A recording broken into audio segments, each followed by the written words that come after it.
पिंपरी चिंचवड महानगरपालिकेच्या शिक्षण विभागामध्ये आज दुपारी एक तक्रार प्राप्त झाली रिपब्लिकन पार्टी ऑफ इंडिया वाहतूक आघाडीच्या वतीनं। त्याच्यामध्ये हिंदुस्तान अँटीबायोटिक्स ही जी स्कूल आहे याच्यामध्ये फी घेतली जाते असं तक्रार आहे।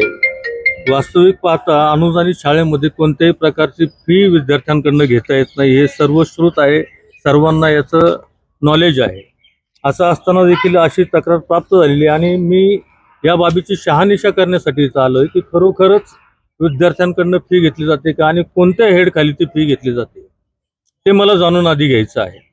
आणि याच्यामध्ये चौकशी केल्यानंतर जर असं आढळलं की यांनी खरोखरच विद्यार्थ्यांकडून फी घेतलेली आहे, म्हणजे समजा परीक्षा शुल्क असेल तर ती बाब वेगळी आहे, परंतु जर फी म्हटलं असेल आणि खरोखरच ती फी घेतली असेल तर 12 ख खाली आपण चौकशी करून सदर शाळेची मान्यता रद्द करण्याचे प्रोव्हिजन आमच्या खात्याला त्याचे अधिकार आहेत आणि तशी शिफारस आम्ही पुणे जिल्हा परिषदेच्या शिक्षण अधिकाऱ्यांकडे करू शकतो। सर, पण शाळेला असं करता येते का की काही विद्यार्थ्यांनी जर फीस नाही भरली असेल तर त्यांना इतर विद्यार्थ्यांसमोर उभं करून त्यांचा फोटो काढून पालकांचे? अतिशय चुकीचं आहे।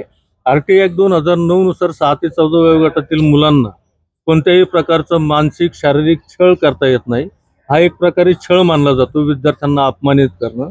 असं काही झालेलं असेल तर त्या विद्यार्थ्यांशी सुद्धा आम्ही चौकशी करणार आहोत की तुमच्या बाबतीमध्ये खरोखर शाळेने असं काही अन्याय केला आहे।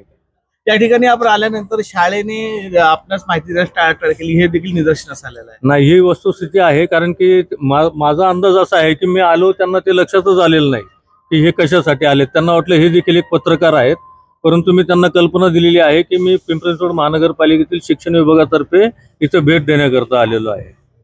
पाटील साहेब, आपलं नाव आणि पद आम्हाला?